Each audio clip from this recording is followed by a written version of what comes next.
Hola, buenas noches, ¿cómo están? Bienvenidos a un nuevo episodio de Conversaciones Matemáticas por el canal de YouTube Matemática Sentimental. En este espacio damos cuenta de ese entramado fértil, vital, complejo, inabarcable que es la actividad matemática, y para eso tratamos de conversar con matemáticos, matemátiques. En esta oportunidad nos acompaña Graciela Nassini. Graciela Nassini es doctora en matemáticas, es profesora titular de la Facultad de Ciencias Exactas, Ingeniería y Agrimensura de la Universidad Nacional de Rosario y además es investigadora del CONICET. Graciela, muchas gracias por haberte tomado el tiempo de aceptar por haberte aceptado esta conversación y tomarte el tiempo de escribirme, contarme un poco de tu vida en el intercambio de mails que tuvimos. Gracias. Hola, ¿qué tal? Buenas noches. No, gracias a vos. La verdad que al principio me pareció una cosa bastante extraña puesta, pero bueno, después fui viendo algunos de los videos bueno, y realmente creo que surgen cosas. Es difícil pensar a quién le va a interesar la historia de uno en relación a la matemática. Pero bueno, los videos se ve que están ahí y que tienen su número de visitas razonable. Así que bueno, debe haber gente que realmente vale la pena que hagamos este esfuerzo de conversación, que no es muy común en los matemáticos, ¿no? Realmente, ¿no? Sí, sí, por supuesto que vale la pena y siempre surgen historias muy interesantes, porque todos tenemos buenas historias para contar, historias de investigación, de trabajo, historias familiares, así que bueno, esa es un poco la idea de este espacio. Así que reitero el agradecimiento, Graciela. Bueno, vamos a comenzar como siempre, arrancamos con todos los entrevistados, con todas las personas con las que conversamos, recorriendo un poco, recordando a ver cómo fue que alguien decide estudiar matemáticas, en algún momento decide que estudiar matemáticas se va a transformar en una salida laboral. En tu caso, la matemática circulaba por tu casa desde chica, ¿no? No te resultaba ajena la actividad matemática. ¿Podés contarnos un poco desde esos inicios? Sí, sí, yo la verdad que, bueno, mi mamá es profesora de matemática y bueno, siempre fue muy inquieta, siempre quiso ir más allá de su formación como profesora. Y bueno, tenía mucha pasión por lo que hacía y entonces creo que nosotros, sus hijos, también éramos de alguna manera conejitos de India, de su tarea docente, a ver cómo se aprende y cómo se enseña, cómo aprenden los chicos. Entonces realmente para nosotros era un juego, la verdad que para mí siempre fue muy lúdico el tema de pensar matemáticamente, era una cosa divertida que circulaba por mi casa. Todos creo que somos cuatro hermanos, los cuatro de alguna manera tenemos ese gusto por la matemática, aunque evidentemente yo debo haber sido donde más prendió la semillita, digamos, porque, bueno, yo me acuerdo desde muy chica preguntarle yo a mi mamá cosas que no terminaba de entender, o como cuánto era la raíz de 2, y bueno, me acuerdo de ella así de dormitorio a dormitorio, estábamos en un pasillo con 3 dormitorios, en el medio estaba el de mi hermana, y yo diciéndole, ella nunca me dijo un número irracional, pero me dijo, bueno, ¿cuánto es? Tiene que elevado al cuadrado, te tiene que dar 2. 1 no, 2, no, te pasaste. 1,5, no, te pasaste, a ver. 1,3, no, te quedaste corto. Bueno, 1,4. Y así.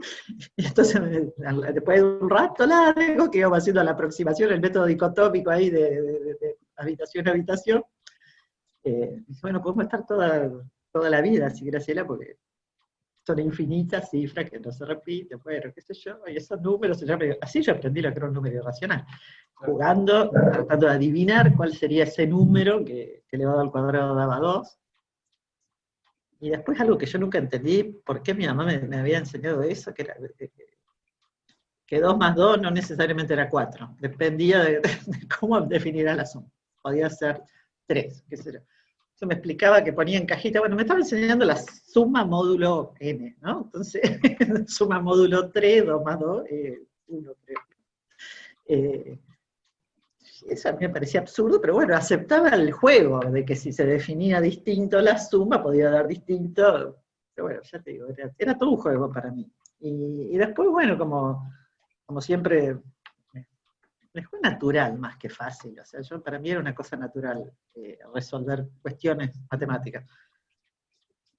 Y después fui a una escuela primaria donde todo lo que se aprendía era bastante lúdico, o sea que ahí me mantuvieron, o sea, había un concepto de que aprender tenía que ser divertido.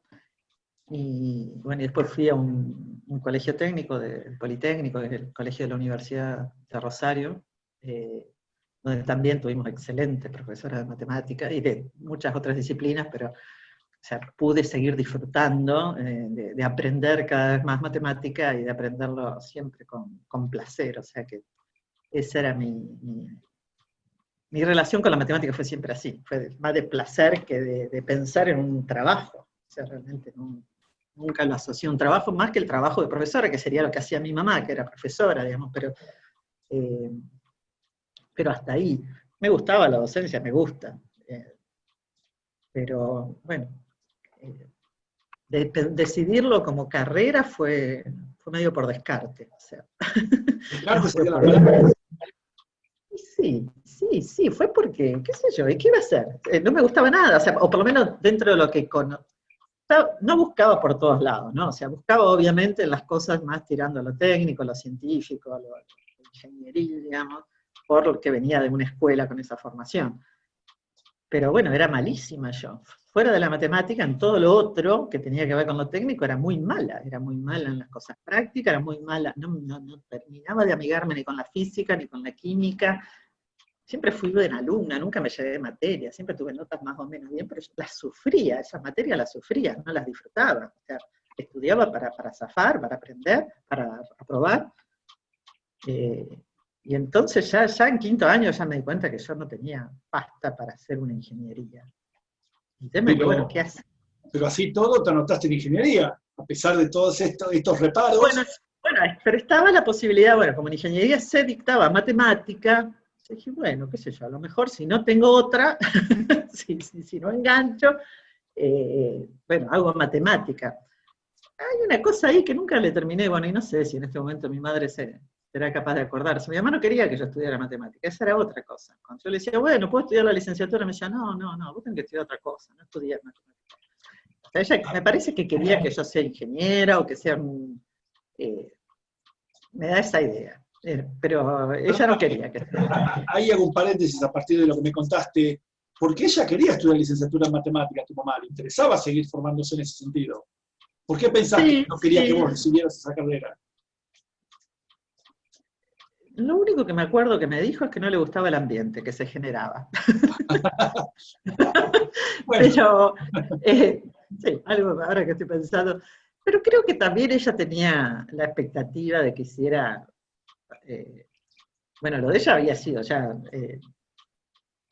digamos, ya te decía, no solo se limitó a ser profesora, fue para saber más matemáticas, se fue a estudiar a la Facultad de Ingeniería justamente, era el único lugar donde sabía que se hacían matemáticas superiores, se terminó recibiendo agrimensora ya, y después intentó ir a hacer la licenciatura a Buenos Aires, porque en Rosario no estaba la licenciatura, pero bueno, quedó embarazada de su cuarta hija y ya no fue. Pero sobre todo porque ella enseñaba en los profesorados, ella formaba a las profesoras, y veía y se daba cuenta que la manera en que se formaban las profesoras de matemática era muy mala, y que se enseñaba muy esquemáticamente la matemática, y que después eso se traducía en que en general en los colegios se enseña mal la matemática, y los chicos no les gusta la matemática, y ella, su misión era que la matemática tenía que ser como la habíamos aprendido nosotros, o sea, tenía que gustar y tenía que ser lúdica y había que enseñarla bien. Entonces creo que lo de ella tenía más que ver con el hecho de saber bien, aprender bien esos conceptos que habría aprendido en esos profesorados que se hacían. O sea, cuando ella se forma, se recibe de profesora, el profesorado era profesorado de matemática, biología, geografía, eran unos profesorados súper integrales. Estoy hablando de mi mamá tiene 95 años, o sea que mi mamá se recibió hace 70 años de profesora, más, 70 y pico de años, ¿no? Entonces ella era consciente que tenía una mala base matemática, que si eso se seguía reproduciendo, entonces cuando tuvo a cargo la formación de las profesoras, quería en realidad aprender mejor la matemática, ¿no? Y para poder enseñarla más, para que empiece la rueda a rodar, digamos, en una mejora de la enseñanza de la matemática. Pero creo que no quería que yo sea docente, yo creo que ella quería que yo sea algo socialmente más asociado a los hombres, al éxito, qué sé yo. Me da la idea de haber venido por ahí. O sea, una carrera que te dé mayor visibilidad, qué sé yo, digo. En principio la matemática no te la da esa visibilidad. Sí, puede ser, sí, no sé. Mayor independencia económica también, no sé bien por dónde habrá pasado. Pero bueno, nada, me anoté en ingeniería, porque aparte tenía el ingreso, era la época ya de la dictadura, yo terminé en el 76, que era cuando empezaba la dictadura, que había exámenes de ingreso, pero bueno, los que veníamos con buenos promedios del Politécnico, que era el colegio de la universidad, entrábamos directamente, o sea que bueno, no me costaba nada entrar a ingeniería, yo estaba con un buen promedio, pero bueno, tenía todas mis dudas, no sé, bueno, vamos a ver, qué sé yo. ¿Qué hice? Salí de una puerta y entré por otra en el mismo edificio, digamos, salí de mi escuela y entré a la facultad que está al lado. Después me enteré de la existencia de la ingeniería industrial, que en Rosario no había carrera de ingeniería industrial, era una ingeniería menos fierrera, menos una mecánica, con la misma construcción o civil, se usaba más la matemática realmente en la toma de decisiones, todo ese tipo de cosas. Y me fui a Buenos Aires a averiguar, y esa me entusiasmaba, esa miraba los programas y me gustaba, digamos, la carrera. Así que me fui a Buenos Aires a averiguar. Bueno, Buenos Aires un monstruo para ir desde Rosario con 17 años, en plena dictadura, etc. Así que decidí, me dijeron que podía pedir equivalencia, entonces dije, bueno, hago 2 años en Rosario, y después si me decido, pido equivalencia. Pero bueno, en esos 2 años en Rosario volví a sufrir las físicas, las químicas. Aprobé, pero las parí, las sufrí muchísimo. Que no, yo no estoy hecha para esto, no me gusta, no me gusta. Así, hago matemática, que sé que esto me gusta, digamos. Pero la verdad es que sin mucha idea de lo que era la vida profesional de un matemático. Suponía que iba a dar clase en la universidad, seguro, y no tenía idea de lo que era la investigación. Se hablaba, pero no, la verdad que no tenía idea. Y fue así, fue el descarte de decir, bueno, acá soy buena, me es fácil, me divierto. Bueno, sigo esa carrera. Así fue la decisión. Pero bueno, yo como te decía, tuve mis crisis de vocacionales, digamos, en el medio de la carrera, fui teniendo distintas crisis, después la crisis más grande la hice ya recibida, y creo que tenía que ver con esto, con la falta de convicción con la cual elegí la carrera. O sea, ¿te pesaba de alguna manera el hecho de decir, che, no pude, con las físicas me cuesta, con la química me cuesta, pero soy buena para matemáticas, pero quizás no lo terminabas de valorar, de darle la importancia que tenías? Eras buena para hacer la matemática, te sentías cómoda. Claro, es que te decía, por eso es que para mí ser bueno para matemática era normal, o sea, no era una cosa. Después uno va aprendiendo que a la mayoría de la gente le cuesta la matemática, pero yo soy una convencida que le cuesta porque se la enseñan mal, o sea, sigo pensando que la matemática no es una cosa difícil, o sea, a medida que va subiendo y los problemas se complejizan, tenés que poner mucha cabeza y muchas ganas, pero bueno, yo tenía esa idea de que no era un mérito ser buena para la matemática, que me vaya bien en matemática, no era ningún mérito. ¿Y cómo no vas a ser buena para la matemática? Tuviste una mamá profesora, fuiste a la escuela donde te enseñaron con gas, y sí, soy bueno, me es fácil, pero por eso no me parecía meritorio, digamos. Claro. Y eso, bueno, es llamativo tu caso porque hacia finales de la licenciatura, vos, ¿tenían tesis de licenciatura en Rosario en ese momento? ¿Tenían una última materias? Sí, teníamos una especie de seminario, pero no llegaba a ser un trabajo final. O sea, la verdad es que después se cambió el plan y se empezó a trabajar en un trabajo final, pero era más estudiar un tema distinto, ya leyendo papers y no leyendo libros, o sea, cosas más recientes, y poder entenderlo, pelearlo, buscar todo lo que se necesitaba para entenderlo, y hacer búsqueda bibliográfica. Eso Cristina lo cuenta mucho, ella se acordaba más. Yo me empecé a recordar escuchando la charla de Cristina, que fue mi compañera, o sea, ya en tercer año, cuando la carrera de licenciatura tenía 2 años en común con ingeniería, tercer año no, ya pasábamos a ser solo los estudiantes de licenciatura. Cuando entré a mi primer clase de tercer año, éramos Cristina Turner y yo. Esa éramos el curso de la licenciatura en matemática.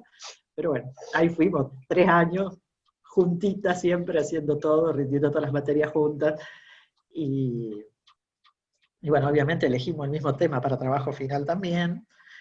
Y bueno, tuvimos que ir a Buenos Aires a buscar bibliografía, pues nos encajaron un paper, no entendíamos nada, hacía referencia a otros papers, y fuimos a buscar bibliografía para entender, bueno, fue ese tipo de trabajo, ¿no? Entender, ser capaz de entender un paper en una materia, digamos, que no teníamos en el grado. Pero bueno, lo que yo te decía, ya antes yo ya había tenido crisis, que muchas veces pensé, dejo esta carrera, entre las cosas que siempre me tiraba, una era la docencia, pero me gustaba la docencia, pensaba en la docencia a nivel primario, como cosa útil, como cosa donde yo sentía que uno era más útil a la sociedad que estar haciendo cosas que me divertían, porque yo lo veía así, Claro. haciendo sentido nada más, no estaba haciendo algo útil para la sociedad. Sí, una suerte de un hobby personal que Claro. Eso uno, por la responsabilidad social. Y después, qué sé yo, también me parecía bastante limitado, o sea que siempre estábamos sobre las mismas cosas y sobre cosas que no entendía nadie más que nosotros mismos. O sea, ya cuando yo tenía que contar a mis amigos de toda la vida qué estaba estudiando, tengo que rendir, ¿y qué está estudiando? Nada, era imposible, era hablarles de... No se le podía ni contar de qué se trataba, digamos, lo que uno estaba estudiando para rendir. Entonces también me pesaba. Entonces en tercer año hice el ingreso a comunicación social, se ve que quería poder comunicarme más, que ahí sí rendí examen de ingreso para entrar en comunicación social. No pensando ya dejar, pero diciendo, bueno, vamos a ver otra cosa, a ver si es por otro lado. Y bueno, y ahí me recopé con un montón de temas y cosas que después pasaron a ser también gustos muy personales, como la filosofía, la historia, o sea, tuve que rendir filosofía e historia para entrar. Me encantó aprender todo eso, y realmente lo sentí como una falta en mi formación, ¿no? O sea, todo ese tipo de cosas. Y bueno, fui generando así o sea, me recibí porque me iba bien y era buena alumna.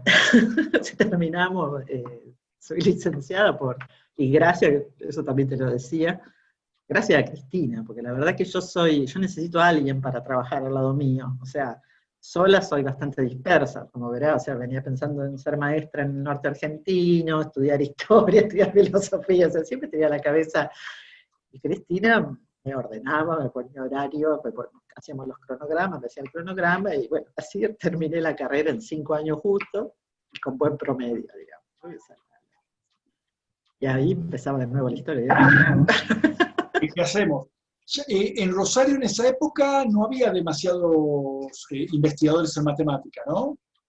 No. La mayoría de nuestros docentes no hacían investigación, o sea, se habían ido afuera con la dictadura, algunos que sí realmente se podían llamar como investigadores activos, se habían ido, pero después teníamos otros docentes, excelentes docentes, porque la verdad que han sido muy buenos docentes, que tenían su propio conflicto con el CONICET, con la investigación y demás, y no hacían investigación. Sí se dedicaban a estudiar, a actualizarse, a ser buenos docentes, y qué sé yo, pero no.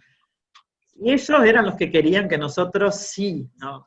Nos doctoráramos y siguiéramos haciendo matemáticas, pues ellos habían doctorado, ya habían ido a doctorarse a Francia, hasta todos eran doctores, pero habían cortado su actividad como investigadores, digamos. Pero lo único que te decían, o sea, como ellos tampoco tenían contacto, al no estar en el ambiente matemático, lo único que te decían, bueno, te tenés que ir afuera, te tenés que ir afuera, hacer un doctorado afuera, y así, promociones y promociones de matemáticos de Rosario se han ido afuera. Y no volvían. Muy pocos han vuelto, claro. Muy pocos. Y justamente en ese año que nosotros nos recibimos en febrero del 82, volvió a Rosario Domingo Tarsia, que era uno de los tantos que se había ido a doctorarse en Francia, y que había vuelto, de los pocos, uno de los tantos que se había ido, de los pocos que volvieron. Esa fue la primer propuesta de alguien que nos pudo decir, bueno, yo les propongo que investiguen, trabajemos en estos temas, y nos pusimos con Cristina con eso, y bueno, a mí no me gustó. Yo seguía con esa concepción de que para mí lo que hacía me tenía que gustar, digamos, tenía que divertirme con la matemática, si no tenía sentido. Y bueno, Cristina siguió conmigo, y de hecho se doctoró, fue la primera doctora de Rosario, fue Cristina. Y yo seguía ahí boyando con lo que quería y lo que no quería, digamos, con mis indecisiones respecto a cómo seguir. Vos tuviste con estos docentes que alentaban a que te fueras al exterior a continuar estudios de matemática, tuviste un breve paso por Brasil. Es muy interesante. No sé si la palabra adecuada es interesante, pero es divertido. No, para mí es interesante, sí, son esas cosas que agradezco en la vida, haberlas vivido y que me hayan pasado, o sea, aunque yo crecí y aprendí con esas experiencias. No, bueno, lo que pasa es que con Cristina, como ese era el mandato que teníamos, que nos teníamos que ir afuera, empezamos a buscar todas las convocatorias que había de becas para estudiar matemáticas en el exterior. Todo. Pero teníamos tan poca información que nosotros decíamos, bueno, queremos estudiar matemáticas.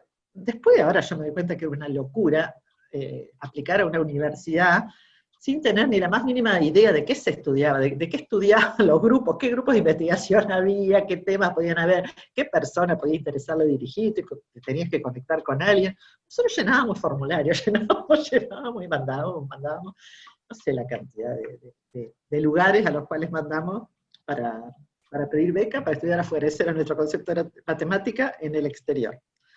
Y bueno, de ahí salieron. O sea, Cristina termina yendo después, o sea, se engancha conmigo, y después a los 2 años, yo le sale una de las becas que habíamos postulado ahí, que creo que se fue a Italia. Un tiempo.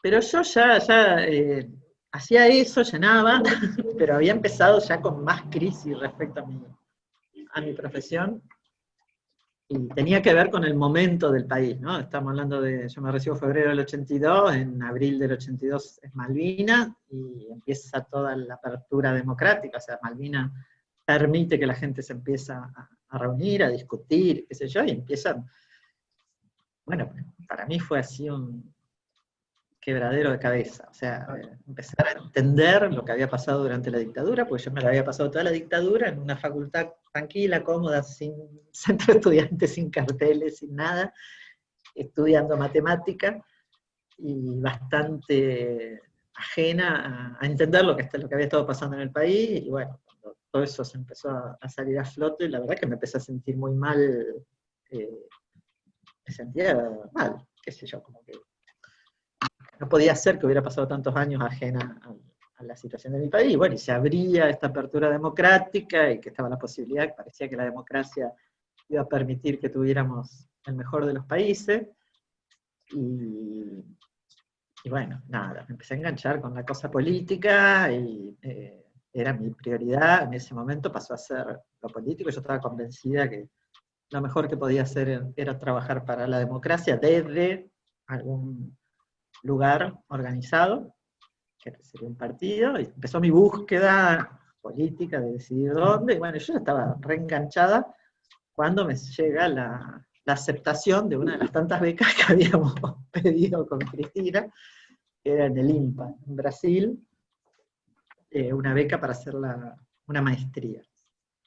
Y yo dije que no, digo, no, ni loca, me viene a Brasil ahora que es el momento más interesante del país, donde yo descubrí esto, y para mí esto es lo más importante que hay que hacer. No me voy.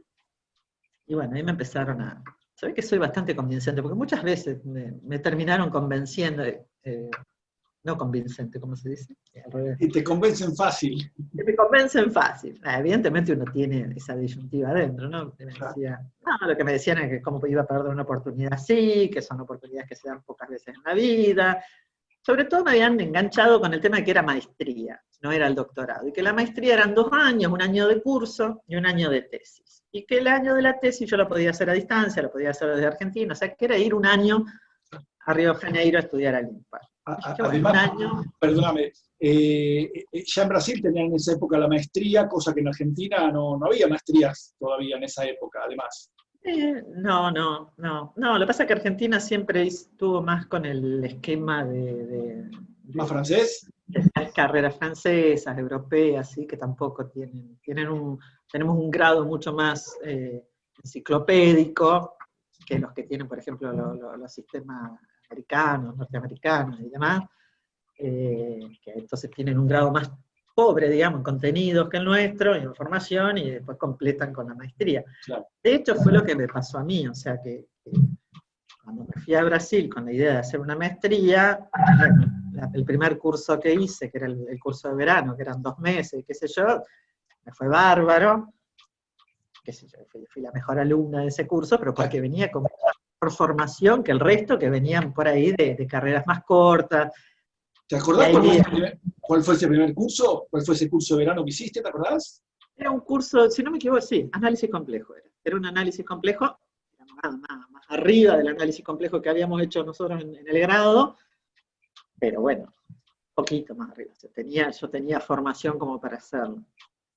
Sí, era un análisis complejo.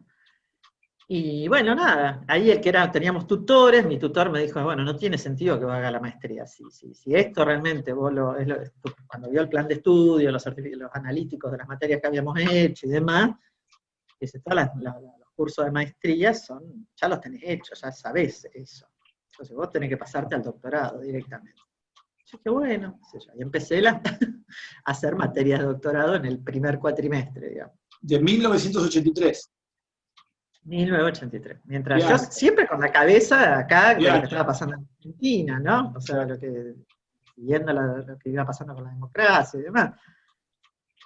Y nada, empecé los cursos de doctorado, pero en algún momento me cayó la ficha, que digo, ¿qué doctorado? ¿En qué doctorado? Tengo que quedarme 4 años. Tengo como que tener un tema que me guste. En el INPA, nada de lo que se estudiaba en el INPA eran de las cosas que a mí me llamaban la atención.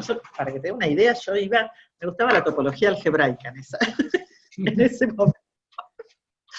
Había mucho análisis, ecuaciones diferenciales y todas esas cosas. Sistemas dinámicos. Sistemas dinámicos, claro. Me salía Pero esa ignorancia de no tener idea de lo que eran que en determinados lugares se estudiaban determinadas cosas, que no era que uno iba a estudiar matemática. Bueno, eso es lo que te digo, que nos faltó en nuestra formación. Éramos ciegos en la neblina de la matemática, o sea, habíamos hecho una buena carrera. Bueno, nada, dije, no, yo esto no es lo que quería, esto no era mi plan, punto, renuncié a la beca. Y mandé una carta a mis profesores y le dije que bueno, que lo lamentaba, pero me había dado cuenta que no quería seguir haciendo matemática, y no me iba a doctorar, no me iba a doctorar nunca. Y bueno, y renuncié a la beca y me fui de viaje. Con la idea de llegar en octubre eso habrá sido, no sé cuándo renuncié, debe haber sido, estaba en el primer cuatrimestre, debe haber sido 2 meses el primer cuatrimestre, mayo debe haber sido, una cosa así. No, pues viajé 10 meses, o sea que... Un viaje por América del Sur, por Brasil. 6 meses. Un viaje por América del Sur. Sí, me fui así. Sí, subí por toda la costa de Brasil, desde Río hasta la desembocadura del Amazonas. Ahí me encontré con el que terminó siendo mi compañero de viaje, que era otro exiliado del INPA. Yo fui arrastrando, viste que nunca me voy sola, yo digo, yo sola no sirvo para hacer las cosas sola. Y bueno, pero él fue más criterioso que yo, no estaba tan seguro de la decisión de renunciar a la beca del INPA, él terminó el cuatrimestre. No, me dijo, yo termino el cuatrimestre y después te engancho, sí. Digamos, después nos juntamos.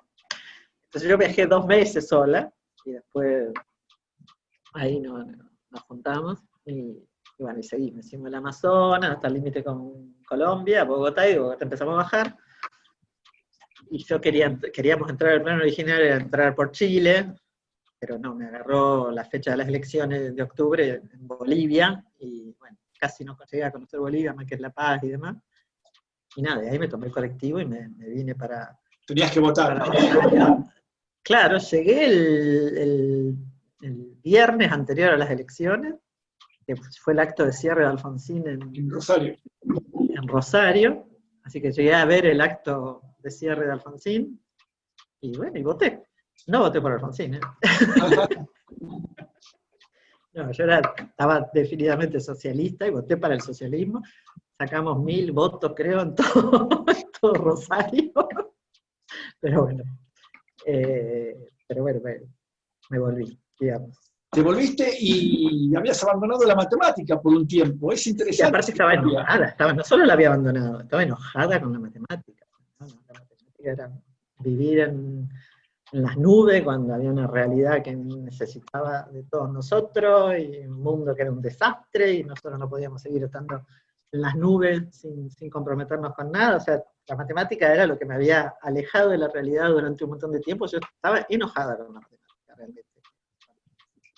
Cuando volví, pero bueno, para trabajar, daba clase, obviamente, en la universidad, o sea, mi título lo usaba para tener un ingreso, y daba clase en la universidad, y volví a uno de mis antiguos planes sociales, me puse a estudiar magisterio, para ser maestra, porque mi plan era recibirme de maestra e irme al norte a ser maestra.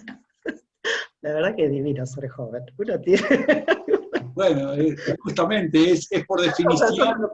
Aparte me había recibido chiquita, me había recibido a los 22 años, ¿te das cuenta? Ahora cuando pienso las edades, que yo tomaba estas decisiones, me parecía que estaba cambiando el mundo realmente, que estaba haciendo, y que conocía ya todo el mundo, conocía la realidad y cómo era y cómo había que cambiarla, era una niña, digamos.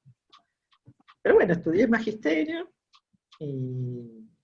y bueno, ya en el segundo año, eran 2 años en ese momento magisterio, ya empezaba la cosa a complicarse, tenía 1000 cargos simples en todos lados, el profesorado, por otro lado, me ganaron por cansancio, porque era una mediocridad tan grande. Vos tenías que... Viniendo de la universidad, eran institutos terciarios de 2 años para maestros, la verdad que el nivel era muy malo. Ahora han mejorado bastante la formación de los maestros, son 4 años, en ese momento era terrible, la verdad que era terrible. Uno después entiende por qué hay tantos problemas con la educación. Aparte veníamos de la dictadura, o sea, los profesores que estaban ahí eran los profesores que estaban en la dictadura. Entonces era así, yo tenía una carpeta así llena de fotocopias, todos los profesores, una carpeta así llena de fotocopias amarillas, que tenían no sé cuánto, nos hacían fotocopiar eso, y teníamos que repetir, nada, desconexo una cosa de la otra, no había una línea, bueno, era un desastre, ni hablar de la matemática. Me dieron por aprobado la matemática de primer año, pero la de segundo no, porque era didáctica de la matemática. No, era ya que ya estaba, digamos, muy metida en un montón de cosas, y me empecé a dar cuenta que no me convenía tratar de amigarme un poco más con la matemática y seguir trabajando a nivel universitario, ¿no? Y de hecho, bueno, acá yo estaba marcando, ¿cómo fue que encontraste los grafos, la optimización?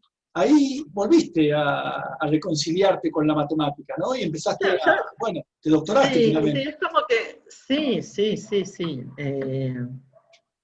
Sí, me pasó que cuando empecé a conocer el tema de la optimización combinatoria, o sea que en realidad es optimización, y los grafos son de alguna manera el dominio, o sea, son estructuras dentro de los grafos que son el dominio sobre el cual uno optimiza. Claro.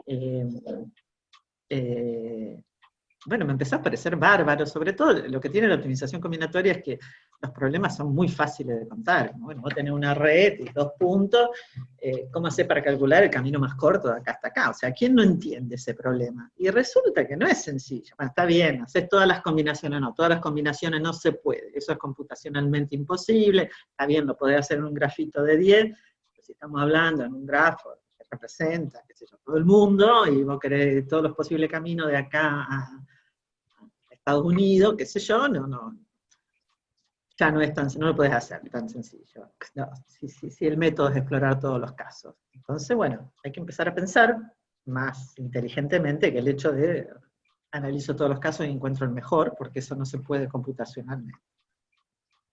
Y bueno, y ver el ingenio. Para mí eran súper ingeniosos, en definitiva eran los algoritmos, las técnicas, las propiedades que iban sacando y con las cuales iban concluyendo la forma de resolver eficientemente esos problemas, eficientemente en el caso del camino más corto, que se puede resolver eficientemente. Después ya me empecé a encontrar con los combinatorios para los cuales no se los puede resolver eficientemente, salvo que P sea igual a NP. Y bueno, más me gustaba que existieran esos problemas difíciles, que también son sencillísimos de enunciar, qué sé yo, el clásico del camino del viajante, el tipo que, un viajante de comercio que visita 50 ciudades, sale de su casa, visita 50 ciudades, vuelve a su casa y quiere hacer el circuito más corto, ya no el camino más corto. El camino más corto se resuelve eficientemente. El circuito más corto, de nuevo, si querés hacer todos los circuitos con 50, no están hechos los cálculos, con 50 ciudades si uno quiere chequear con las computadoras de hoy, 50 factorial, 49 factoriales, le lleva, ya no me acuerdo, de orden de, no me acuerdo, sí, eso creo que era más o menos el tiempo de vida del universo, o el tiempo de vida de los sistemas solares, no me acuerdo cuál de todos, pero son esas cosas. Máquinas súper potentes que hagan montones de operaciones por segundo, no. Sí, yo hice un videíto sobre el problema del viajante, y las cuentas estas, de cuánto agarramos, me lo hizo Néstor Aguilera, que es mi director, fue mi director de tesis, y en ese momento fue y averiguó, por supuesto, la supercomputadora más grande, cuántas estaba haciendo por segundo en ese momento, y hizo la cuentita y llegó a esos números ridículos, de que si uno no le mete matemáticas, si uno no le mete ingenio y se cree que las computadoras pueden todo, bueno, no se puede. Entonces hay que empezar a estudiar estructuralmente los problemas. Bueno, eso me pareció fascinante. Cosa que yo no había aprendido nada en mi formación. O sea, también creo que eso me gustó. Como que era algo que en mi formación de grado me había pasado cerca de algo discreto, de un grafo, ni el concepto ni hablar de complejidad computacional, de clasificación de la dificultad de los problemas y este tipo de cosas, pero nada. Ni programación lineal, o sea, yo no había dado programación lineal en mi formación, yo no tenía idea de nada, o sea, para mí fue empezar de cero, era como empezar una carrera de nuevo, nada más en la línea de la optimización combinatoria. Pero bueno, me gustaba mucho, me divertía mucho. Tampoco cuando empecé con esto ya lo pensé como una posibilidad de doctorarme. Yo ya me había hecho la promesa de que no me iba a doctorar, yo me había revelado con todo, no iba a entrar en el sistema. En el sistema matemático, ¿no? Y bueno, y seguía muy metida con la cosa política, y sobre todo con la política universitaria. Participaste en la gestión de tu facultad también, ¿no? Sí, eso fue después, digamos, de esto que te estoy contando. Hasta ahí participaba, pero era oposición, digamos, en los primeros años a la gestión. Y, ¿qué te iba a decir?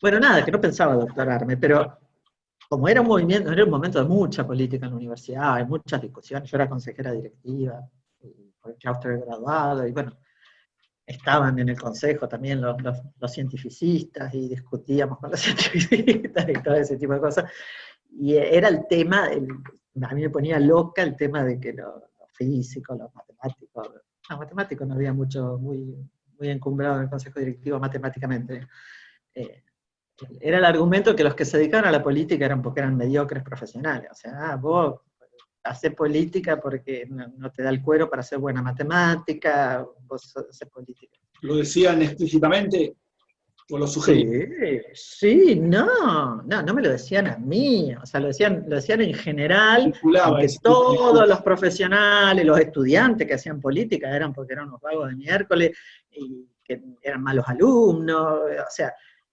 había una idea de que el que hacía política profesionalmente no era bueno, digamos.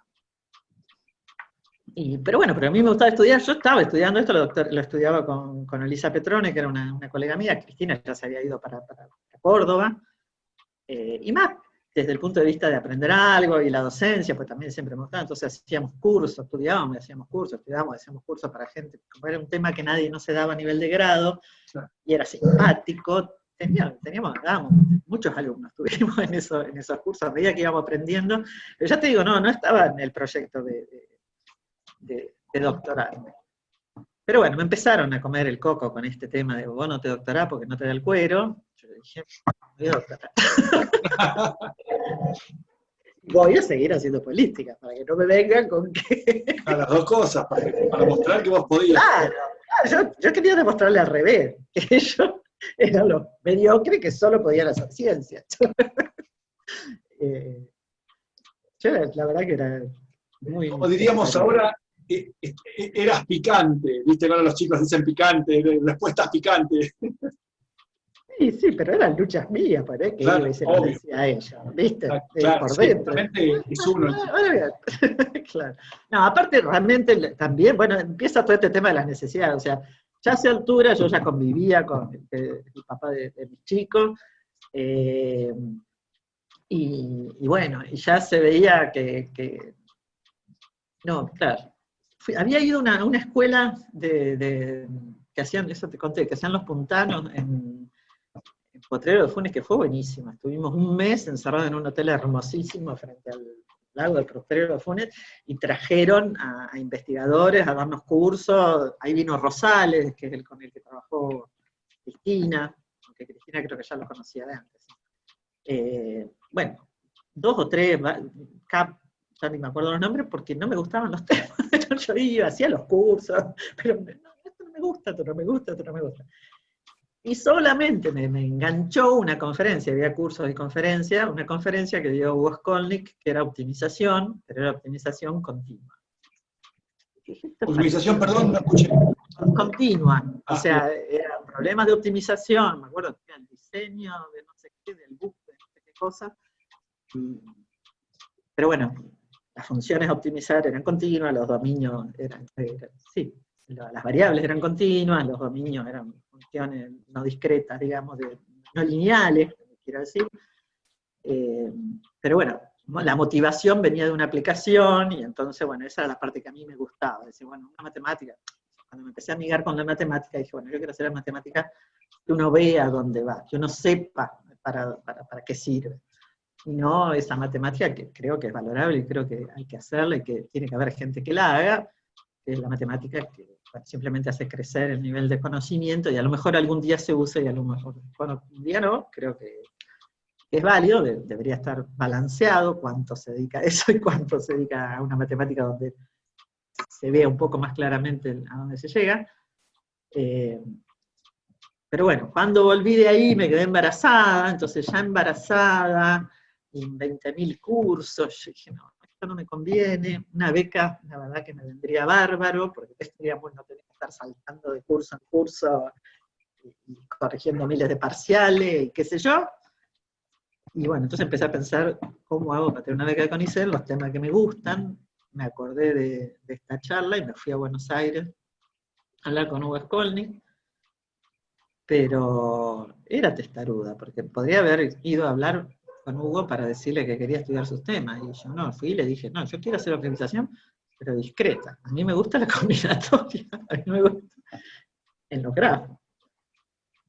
Bueno, y ahí es donde él me dijo que no había gente en Argentina que trabajara, claro, que pudiera discutir oficialmente, y que la persona que más sabía en ese momento era Irene Basó, que era la mujer en ese momento, que había estado en Brasil, ellos habían estado varios años en Brasil, y Irene había estudiado, había llegado hasta el momento que tenía que empezar a hacer la tesis, y bueno, ahí se tuvieron que volver por cuestiones familiares. Entonces Irene volvió no doctorada, pero era una tipa que era la que más sabía de este tema en Argentina, y por otro lado tenía muchísimas relaciones en Brasil, en Chile. O sea, en Argentina el área de optimización combinatoria no estaba desarrollada, no había, ya te digo, nadie doctorado en optimización combinatoria. Estaba teoría de grafo un poquito. El otro día vos me hiciste recordar que estaba Chiapas también, en teoría de grafo, y Lía Ubiña en La Plata, pero no en optimización discreta.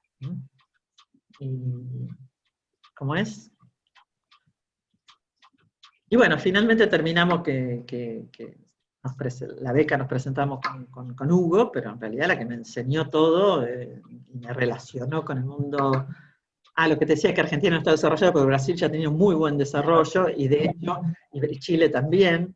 Y lo que más rabia me dio enterarme que en Brasil, en Río de Janeiro, donde yo había estado, no en el INPA, sino en la COPE, que depende de la Universidad Federal de Río de Janeiro, ahí se estudiaba esto y había gente muy buena estudiando esto. De haber sabido, cruzaba y me iba a la COPE, o sea, no, yo... Claro, y no hubiera habido viaje por América del Sur, ¿no? Quizás. No, por eso. Valió la pena igual, valió la pena. Sí. Porque quiero hacer un saltito pequeño. Entonces empezaste el doctorado con la beca, y tu director fue Néstor Aguilera, finalmente, ¿no? No, lo que pasa es que ahí había, viste, CONICET tenía partida las becas. Vos entrabas y tenías tipo 1. de iniciación, se llamaba en mi época de iniciación. Iniciación. De hecho, en el 80 y pico, o sea, con el inicio de la democracia, existió una cosa que se llamaba la preiniciación. O sea, que en vez de, porque antes de iniciación eran 3 años y perfeccionamiento eran 2 años más. Y existía la posibilidad de aplicar para reiniciación, que creo que ahora pensando ahora, se las daban justamente en temas que no estuvieran muy desarrollados en Argentina, ¿no? Entonces yo tuve la suerte de tener un añito más de changüí, digamos, porque cuando se terminaba la beca de iniciación, ya tenías que pedir la otra, pero tenías que tener un plan de doctorado, tenías que tener un director de doctorado, tenías que tener algo. Bueno, Irene no me podía dirigir, y no teníamos tema de tesis, y de nuevo se me cortaba ahí, y ahí fue que yo dije, ¿cómo hago? Esto lo quiero terminar. Y bueno, nosotros con Elisa, los libros de los que estudiábamos y demás, los sacamos de la biblioteca del INTEC en Santa Fe. La biblioteca del INTEC en Santa Fe, vaya uno a saber por qué, eso es misterio de la vida, tenía un montón de libros de teoría de grafo, optimización combinatoria, etc. Entonces nosotros sacábamos de ahí el material. Yo dije, alguien los tiene que comprar, alguien los tiene que pedir estos libros, por algo. Entonces llamé a la biblioteca y pregunté quién pedía esos libros, me dijeron que era Néstor Aguilera, y bueno, ahí me tomé el colectivo a Santa Fe y me fui a hablar con Néstor. Y Néstor viene de otra área, claro, de análisis. Claro. Pero bueno, estudiando sus temas, en algún momento se había encontrado con este tipo de problemas, y bueno, también se había copado con el tipo de problemas y se había puesto a estudiar y demás. Pero bueno, tampoco era su especialidad, así que también fue un acuerdo de, bueno, vamos a tratar. Bueno, tratemos, y bueno, salió bien. Él estaba trabajando con un problema que trabajaban los ingenieros químicos de Santa Fe, y bueno, lo tomamos y bueno, sacamos 2 publicaciones lindas, y bueno, eso fue mi tesis y mi doctoré. Pero en el medio de eso fue que renuncié a la beca de CONICET. O sea, yo termino doctorándome sin beca de CONICET, porque la dejé para ser secretaria académica de la facultad cuando el grupo nuestro, digamos, de la universidad, sí, ganó la conducción de la facultad.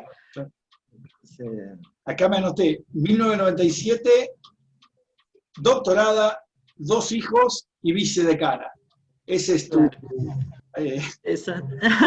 Sí, empecé como secretaria académica, y después fui vicedecana, y sí, me doctoré siendo vicedecana. Sí, y con los 2 hijos colgados. Con o sea, me sirve como puntapié para avanzar en otros temas que quiero que toquemos en el tiempo que nos queda. Sí. Uno es justamente, es el momento de aludir a la frase que está en el pizarrón, cuando te pedí que me digas alguna frase con la que te identificaras.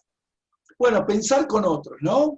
Te doctoraste, comenzaste a armar tu grupo de investigación, empezaste vos misma a formar tus estudiantes, desarrollaron el tema de optimización en la Facultad de Ciencias de Rosario. Bueno, ¿qué es pensar con otros para vos?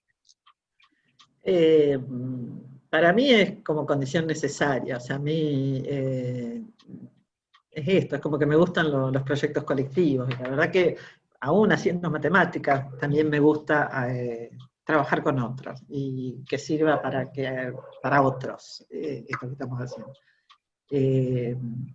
No sé si pasa por una debilidad de no saber hacer las cosas sola, de necesitar estar con alguien para pensar y para hacer.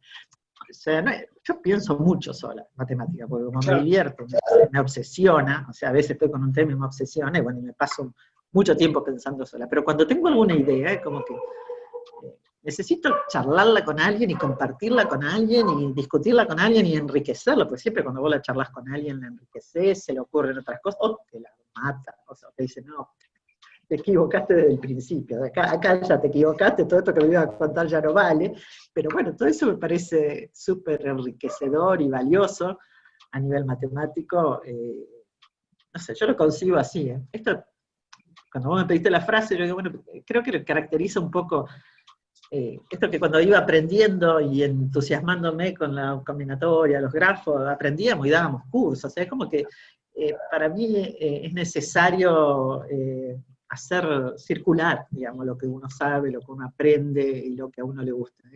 Si no, como que se queda ahí encerrado, enclaustradito y no tiene mucho valor. Puede ser un mérito individual tuyo, ganarte, que sea, hacer una gran publicación, ganarte algún premio, qué sé yo, pero es un proyecto individual. Y creo que, bueno, no solo con la matemática, creo que con mi vida en general siempre fue bueno pensar con otros y trabajar colectivamente con otros, ¿no? Claro. Tiene que ver con esa actitud. Pero bueno, pero creo que es mucho más rico el pensamiento, pensar juntos, digamos. Sí, aparte es una experiencia enriquecedora compartir el conocimiento, cómo se va gestando, esto que decís. Me parece que eso está en la esencia del conocimiento matemático. Más allá de que haya instancias individuales de reflexión, de pensamiento, pero yo comparto, adhiero a esa visión de pensar con otros, ¿no? Sí, ya te digo, yo puedo justificarla para decir, mira qué bueno que es pensar con otros, y también a veces digo, no será una excusa, porque en realidad es este tema de que yo sé que sola no llego, necesito a alguien más que me ayude. O sea, puedo empezar, pero siempre es como que es importante tener a alguien, lo que te decía Cristina fue la que me ordenó para terminar la carrera. Hay muchas cosas, me pasa que puedo continuar, o continúo más contenta, lo hago más contenta cuando es un proyecto de A2, de A3, ya te digo, de jefe conmigo, o yo con dirigido, o colega. Me gusta esa concepción. Y sobre todo para cuando te equivocás, ¿viste? En la matemática uno se engaña permanentemente, en su propia, queremos llegar a demostrar lo que queremos demostrar, y entonces lo demostramos. Entonces eso de la mirada del otro es increíble, porque vos te pasaste horas y estás reconvencido porque te lo escribiste 20 veces, y siempre las 20 veces que lo escribiste te equivocaste en el mismo lado, obviamente, porque no lo querés ver, porque no querés, y bueno, viene ese otro que te dice, no, acá esa parte estaba mal. Eso me parece fantástico, me encanta. Y eso lo pones me imagino, en el trabajo con tus estudiantes de doctorado. De hecho, gente que se doctoró con vos sigue trabajando con vos, ¿no? Sí. Sí, siempre he trabajado con varios. De hecho, el grupo nuestro que ahora creció mucho, o sea, se da también que entre ellos empiezan a armar subgrupos, pero también subgrupos mezclados, no es que son dos subgrupos, bueno, este grupo y este grupo. Acá un trabajo lo hacen estos tres, y estos otros tres, después este con este hace otro. O sea, hay una idea de esto, de que, bueno, tengo esta idea, esto Pablo fue lo que sabía, bueno, le pregunto si se juntan, y en general, o sea, creo que nadie en el grupo Sí, Pablo justamente tiene una publicación individual, pero en general son publicaciones de 2 o 3, o sea, es así, bueno, nos juntamos y trabajamos en este tema que parece que es interesante, que alguien lo escuchó en un congreso, que alguien lo que sea, y bueno, siempre vamos trabajando en grupo realmente, sí. Bien. Bueno, otro tópico que quiero que toquemos es el de la situación de las mujeres en el ámbito matemático. Vos tenés un largo recorrido, habrás visto y tenido experiencias de diversa índole, imagino. No sé cómo ves en el pasado la situación, cómo la viste y qué pensás con los nuevos movimientos actuales que quieren visibilizar las desventajas reales que tienen las mujeres para dedicarse a una carrera científica. Sí, yo te contaba, la verdad que siempre me consideré feminista, porque siempre me pareció natural que la mujer hiciera lo que se le diera la gana, porque vengo de una casa donde eso se transmitió así, mi madre ya hizo lo que se le dio la gana, y, digamos, y ocupó lugares que eran normales para los hombres y no para las mujeres, y a mí me parecía que eso era ser feminista. Entonces yo fui a esa escuela técnica, donde éramos 4 mujeres en el curso con 31 varones, y había esa en una división, había 7 divisiones, de las 7 divisiones que hubiera mujeres eran 5 o 6, o sea, éramos una minoría total, o sea, yo convivía con los varones, pero no me parecía, el tema es que nunca eso me pareció ni especial, ni raro, ni que yo era la supermujer, yo siempre lo viví como muy natural, y bueno, y también en la facultad, cuando hice la carrera, también en una facultad de ingeniería, con muchos hombres y pocas mujeres. Pero bueno, igual tuve momentos, sobre todo cuando uno está en la etapa profesional, donde te das cuenta, ya cuando entras en la etapa profesional, y además de ser profesional, sos madre, y querés hacer todo bien, como para que no te digan, digamos, parecía como que uno lo ponía como excusa, ¿no? Si decía, no, mira, tuve problemas porque mi hijo no durmió, teníamos como cierta vergüenza, no queríamos que nos lo consideren una excusa, pero bueno, para mí hasta ese momento, durante toda mi carrera, ser feminista era decir, yo te voy a probar que yo soy capaz de hacer lo mismo que todos los hombres, y yo voy a llegar de la misma manera que llegan los hombres, y yo creía que de alguna manera había igualdad de oportunidades, realmente, salvo hasta que me pasaron ciertas, bueno, eso que te comenté a vos, de un concurso donde no estaba muy claro por qué había salido segunda y no primera. Cuando fui a hablar con mis profesores, que eran los jurados, en ese momento no había tanto reglamento de concurso ni nada, los directores hacían sus concursos de evaluaciones propias. Yo fui bastante enojada porque me parecía que había sido injusto, y me dijeron que él tenía que mantener una familia, y era una exclusiva, justamente era la posibilidad de pasar a exclusiva. ¿Y qué querés? Él tiene que mantener una familia. Entonces, como él era el que mantenía la familia, se lo habían dado a él. Digamos, era un colega que yo también tengo un gran aprecio por él, o sea, no tengo ningún problema con él. Pero realmente en ese momento me parecía que yo tenía más mérito para el cargo que él. Y de alguna manera me lo confirmaron, ¿no? Que la única razón por la cual se lo habían dado a él era porque él era varón, y se suponía que el varón tenía que mantener la familia, y yo no, yo era mujer y podía, total tenía un marido que me mantenía, no sé cuál era la idea. Algo similar, creo que te lo había contado, lo contó en la conversación que tuvimos a María Julia Redondo, de la Universidad Nacional del Sur. La verdad que yo decía, parecía que las mujeres trabajaban por hobby, ¿no? Como que, sí, para irse de la casa, como hubo otro caso. Bueno, para no estar en la casa, mirá.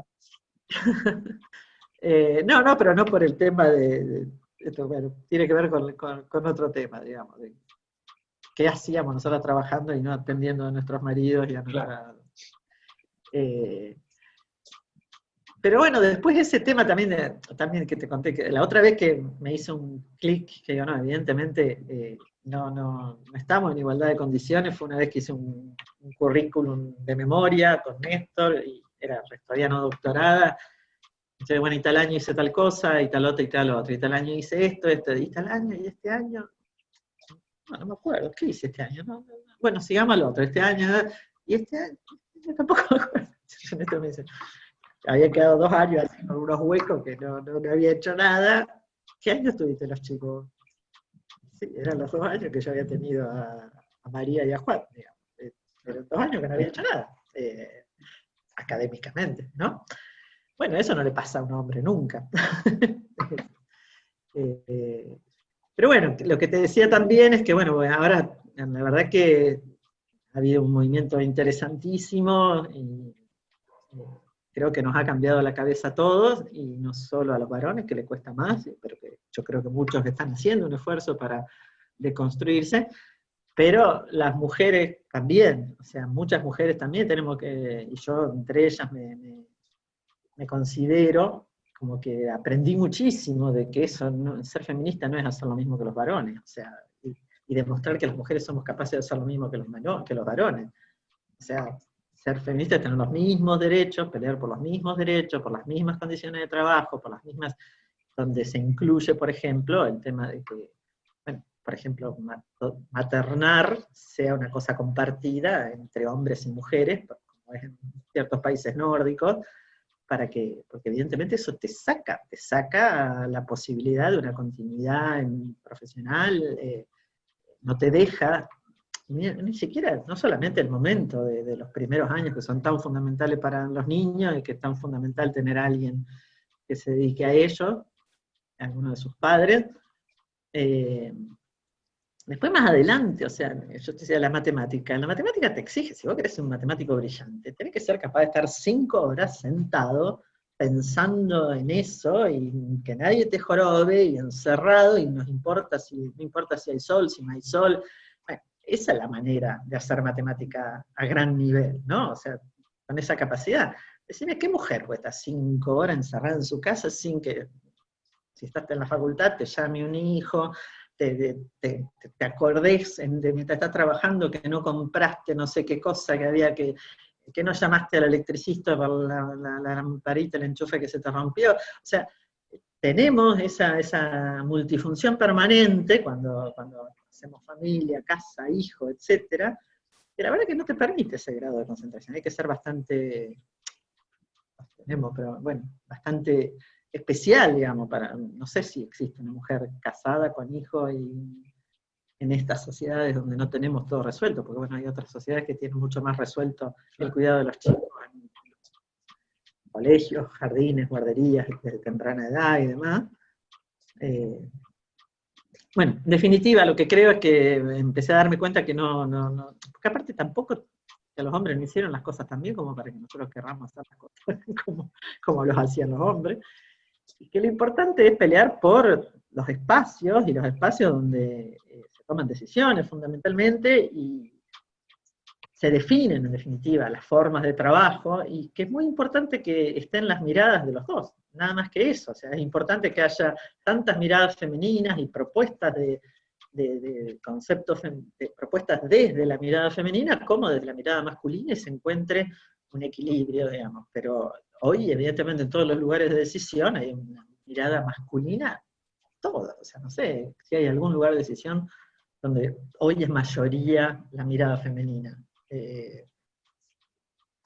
Y bueno, y no es menor, ¿viste? Parecería como que estas leyes de cupo, yo también al principio era medio dudaba de la validez, y qué sé yo, pero me acuerdo en esta charla que hicimos con la facultad, estaba Ana Mafia y Ana María, la directora hoy del CONICET.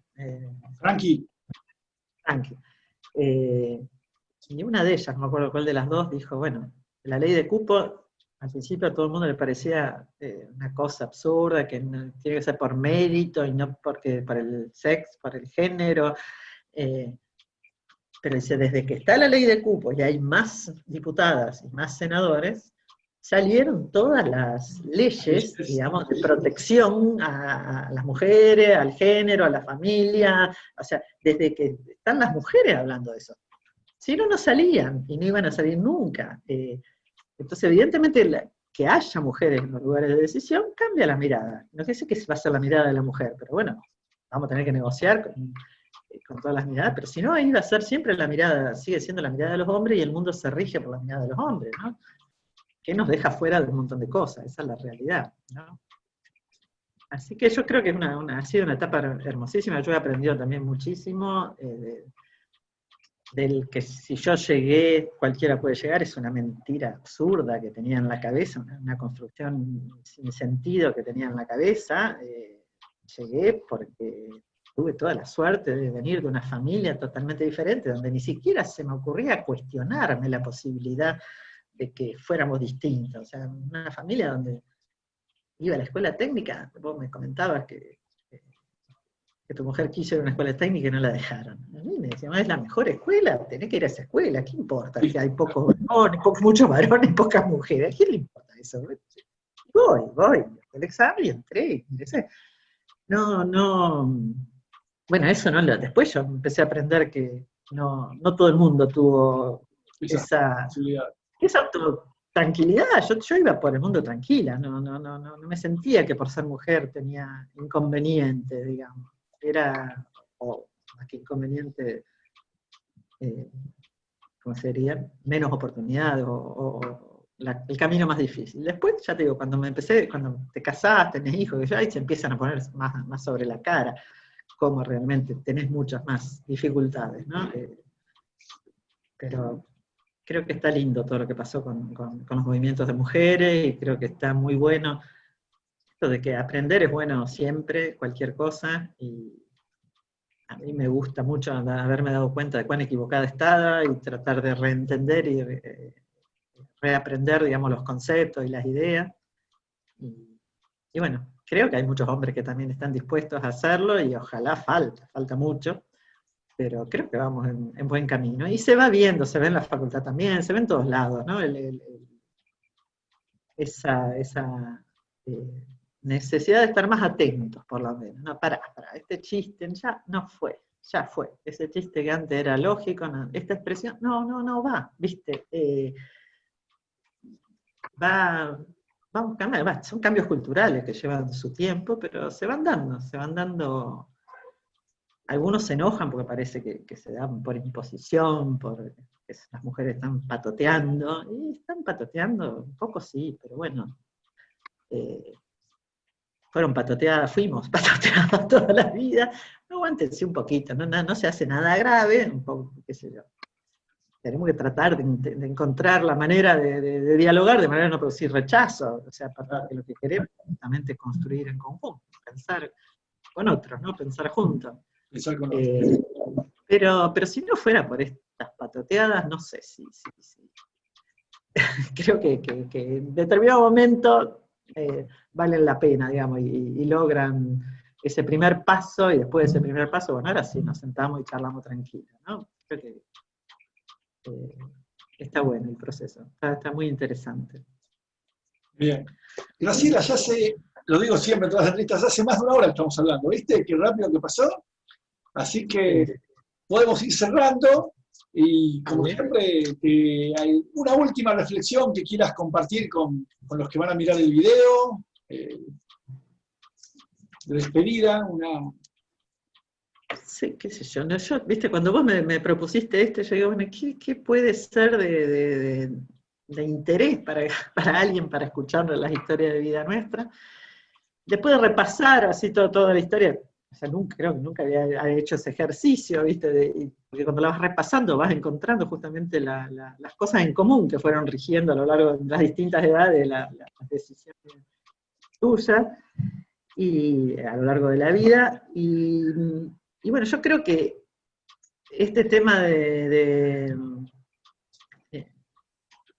animarse, digamos, a seguir por los caminos, a ver cómo sería la idea. Creo que vale la pena meterse por caminos más difíciles, porque de alguna manera yo hice la más difícil, digamos, no hice la más fácil. O sea, siendo una buena alumna de matemática, lo más fácil hubiera sido seguir, hacer un doctorado, recibirme, seguir. Por supuesto, después me costó horror entrar a CONICET y hablar de eso, porque todo lo hice de grande. Pero realmente los caminos no estándares son riquísimos. O sea, hay que arriesgarse a correrse un poco de la huella ya trazada, y Y la verdad, a lo mejor después uno vuelve a la huella, pero ese Claro. caminito que existe por el Pero haces costado, un camino singular, haces un camino... claro, y así haces un paseíto por otro lado y ya volvés a tu camino principal con otra carga, con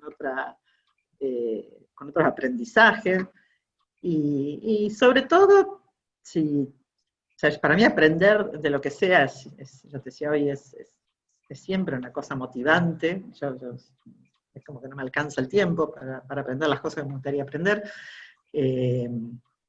Pero me gusta aprender, creo que son interesantes los proyectos colectivos. O sea, esa es otra de las características. A mí me gusta cuando la cosa va hacia un lugar de conjunto, de grupo, así las cosas para mí sola, individuales, como que, bueno, prefiero siempre, me parece que, y creo que es mucho, es potenciar, es como en esto de la combinatoria, cuando vos lo tuyo, si en vez de dejártelo solo, lo multiplicaste por 3, y eso lo multiplican por 3, y así, bueno, vale la pena. Está muy bien, está muy bien.